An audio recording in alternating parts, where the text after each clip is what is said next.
Good morning. This is a banked daily devotion. My name is Red, and you are watching Daily Devotions with Red Moon Eagle. I don't know what day it is because this is a banked video, but I do these occasionally just to make sure that I have a little bit of bank available if I go on hiatus or something happens and I can't be live. So I do post most days, Monday through Friday, and it can be 15 minutes, 7 minutes, 30 minutes. I've been averaging 30 minutes lately. I think it has something to do with pulling more cards and wanting to really dive into the depth of the message of those cards. So today we're going to dive in really quick with the Self-Care Oracle, number 50, Sweet Treat. Life is sweet to me, which is the mantra. Life is sweet to me. The journal prompt is, what is your favorite food to indulge in, and what does it remind you of, and how does it make you feel? Life is sweet to me. I'm going to come back to this one. In the Animal Spirit Guidebook, we have the frog. The frog is clearing, cleansing, healing. The frog and water element are almost inseparable. The frog spends its first months of life entirely within this healing element. And when it emerges to rest on land, no matter how earthy the frog becomes, its need for cleansing and rejuvenation is regular. Frog energies tend to become overworked and undernourished, so it's vital that such sensitive creatures practice self-care. The card serves as a reminder that water helps us cleanse, forgive, and release. Time to dive in. Frogs aren't meant to carry a heavy load. When in balance, clear energy and enthusiasm for life.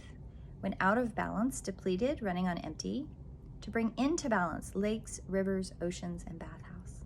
I love that. I'm going to come back to frog. And our oracle card is 31, the lower world. The lower world holds the hidden treasures of humanity. It is a place of rich and fruitful darkness, where we can find the disowned parts of ourselves and abandoned aspects of our psyche. The lower world is the place of our ancestors, where we discover gifts and lessons from the past. It is the realm of the collective unconscious. Here we can meet our demons and transform them into pure energy, our source of personal power. The invitation of this card is it's time to unearth your treasures.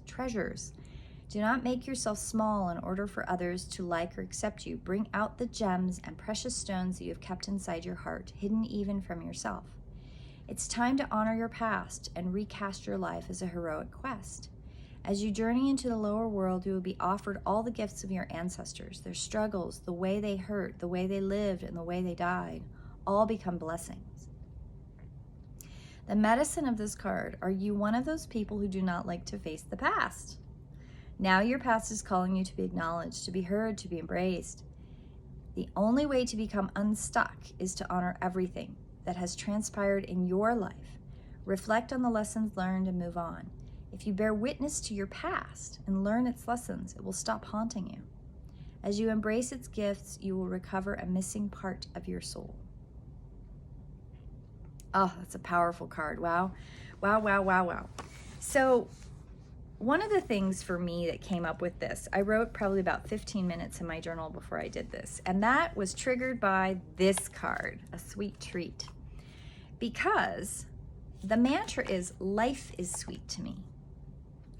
And I know some people that if they had drawn this card, that's the excuse to have a piece of chocolate cake, a cupcake, a piece of candy, whatever your favorite sweet treat is. And I have come to a place in my life where sugar can be extremely inflammatory in my system. And instead of it being, oh, it's so good on my tongue, so good in my nose, but as soon as it hits my belly, I'm not so happy. And it's almost immediate now. I don't have the delay that I used to. I used to have a huge delay where it wouldn't notice it till the next day. I notice it right away now. And it could have something to do with me just getting older. It could have something to do with a variety of other things. I'm a little heavier than I used to be. I'm not as fit as I used to be. I haven't been dancing as much as I used to. There's all kinds of factors. So Life is sweet to me became part of the journal entry. And learning how to reframe what I think a treat is. And I've been working on this. This is something that I've been working on. What is a treat to me? Because prior to my getting together with the person who is now my husband, I never really had sugar problems. But my husband has a sugar problem. He's always had a sugar problem. And I gained a sugar problem by association, by his habits and behaviors that became part of our habits and behaviors, and they were not healthy. And I am having to unwind the past, and I'm having to unwind the lessons that I've learned to get back to the person that life was sweet, and I didn't need extra sugar to accomplish that. And so the animal card that comes up is the frog. And the frog element is inseparable from water, clearing, cleansing, healing. They become overworked and undernourished. So it's vital that sensitive creatures practice self-care. This card was so vital in my journaling this morning, learning how to take that frog transformation energy and transform the lessons and still be able to move forward and welcome the cleansing of the transformation energy of the frog. And powerful, powerful self-care reminders that my body has always been a highly sensitive body. It always has. My whole life, I've not ever not been aware of everything that's going on in my body unless I turn it off. And then, because there is a capacity that I have, and I know I can't be the only one that has it, but it's just been very poignant in my life and been brought forward so many times in medical things, so many times in how illnesses appear, so many times in how I respond to stress and environments, that I am a highly sensitive person.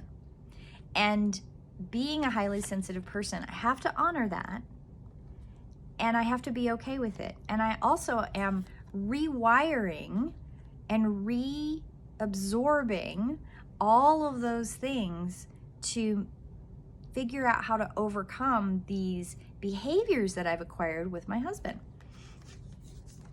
And the lower world, this is the key card, this right here. The lower world holds the hidden treasures. It's a place of rich and fruitful darkness where we can find the disowned parts of ourselves and the abandoned aspects of our psyche. You are being called to acknowledge, to be heard, and embrace your past. The only way to become unstuck is to honor everything that's transpired, reflect on the lessons, bear witness to the past and learned lessons. Honor your ancestors, the hidden gems and precious stones you've kept inside your heart, hidden from yourself. I mean, these phrases that came up in my journaling with this card were like, this card right here triggered all the layers of how did I end up in this place where sugar is such a problem.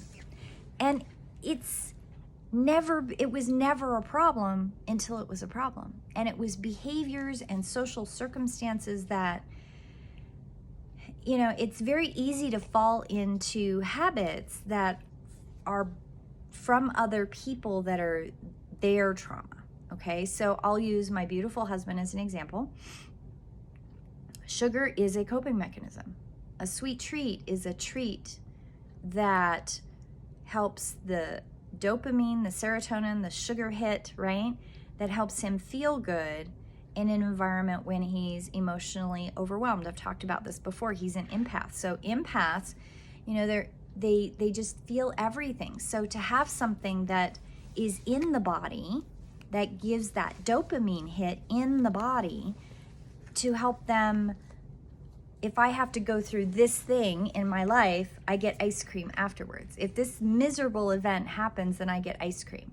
If this horrible event at work happened, then I can tell myself I can have a piece of cake after work. Or I'm gonna go out and hang out with my friends, but it's gonna be emotionally taxing, so I'm going to have ice cream when I come home.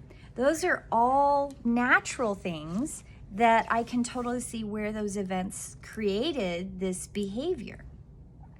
And when I was dating my husband, we would go dancing and we would go have a treat. We would go on a date and we would have a treat. We would have something really stressful happen and we would have a treat. And a lot of these things were happening late in the day where I was adding a huge amount of sugar right before I would go to bed. And for me, that's awful and detrimental.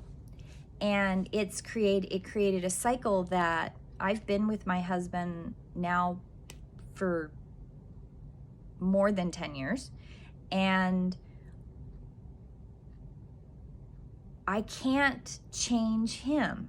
He has to change him. And he is very much in cycles that are not healthy for my body. He is a very healthy individual for him, but it's not healthy for me. We have two very different bodies. We have two very different metabolic rates. We have two very different stages of where we are hormonally in our lives. We aren't very far apart in age, but our physiological differences are so different. And he's not a highly sensitive person in the same way that I am. So it's so important that in the last couple years that I've really been trying to get back to life is sweet. And where do I find the joys and the blessings and the things that nourish my spirit and my body? And where do I recognize that these events in my life have taught me amazing things? I mean, they genuinely have. I have so much learning and knowledge and experience now that it's been amazing to help some of my coaching clients, because I've now experienced things that I had read about and I've been able to help them kind of before, but I hadn't had the experience to understand, oh, I get this. Sugar is a real thing. It's a real problem, because I didn't have that problem before. And frog. Frog is the waters of transformation. Frog is honoring the sensitivity of who you are. And if things that other people do you can't handle, don't go do them. And for me, one of the big things is when he eats late in the evening, I need to be fasting. I really have to start my fast 3 to 4 hours before I go to bed, because it makes such a big difference in my sleep. It makes a big difference in my glucose cycle, makes a big difference in my mornings. It makes a big difference in the inflammation. It makes a big difference in the weight loss, exercise, all the things in my life. Fasting starting 3 to 4 hours before bed is essential for me. And my husband has really long days, and he comes home exhausted and is usually at a calorie deficit, and he will eat a huge meal 30 minutes, 45 minutes before bed. I can't do that. I cannot do that. And for quite a while, I was doing that. And it really made a big difference. And that's actually one of the reasons that I got heavier than I would ever have gotten, is because of that. And I know that. So, we all have things that we're working on. And I spent a good chunk of time this morning journaling about that, because getting all of that process out and honoring my ancestors and honoring my own body and how it works, and going back to traditional foods, going back to real foods, staying away from processed things, is really hard in our modern world, because it's so easy and it's so cheap. And if you're struggling from paycheck to paycheck or month to month with your bills, oh my goodness, it's so much easier to grab a bag of chips. I've totally done that. Grab a bag of chips than it is to eat an apple, or take your pre-chopped bag of broccoli and eat that. I have to steam mine, because if I eat raw broccoli, my digestive tract doesn't like me right now. But you got to build your gut biome up, kimchi and sauerkraut and all these lovely microbial foods. I buy kimchi by the jar, and I'll buy sauerkraut with it. I'll mix them up together, and I will put them in little containers so I have that to snack on, because that's that sour, sweet, tangy umami flavor that we're often looking for in chips. I will have yogurt and blueberries, and that's often what we're seeking when we want something sweet. We're looking for bacteria, and we're looking for tang, and we are looking for a little bit of sweetness. And if the sweet grab is the candy bar, you have thrown your complete cycle out of rhythm, and that's going to be the sweet that you crave next. And I totally get that because I've been there. Oh my goodness, have I been there. And with my ADHD and autism, I am totally susceptible to weird binges that for a long time I would beat myself up about it and not understand why I would do that. And I understand more now. It's a mental dopamine thing. And once I hit menopause and I didn't have all the hormonal shifts that were happening,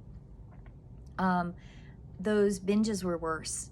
They were really so much worse. And now I at least understand it and I can get ahead of it. And if I do go through a binge, I do a lot of self-forgiveness and I work through the lower world. And I recognize, this is part of the cycle. I can learn from this.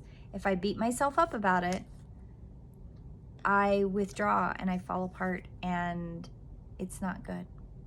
So today's cards are pretty straightforward, but they're pretty in depth. And hopefully me sharing my journey will help you understand that you don't have to beat yourself up about it. You know, breathe into your place of peace. Really breathe into your body, whatever your natural number is.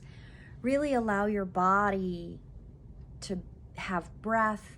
Drink something that's charged. Charge your water. Say, blessed is this water. Blessed is this liquid of Mother Earth that I'm going to take into my body, and it's going to nourish all the places that are dry, that need extra hydration, that connect me with her.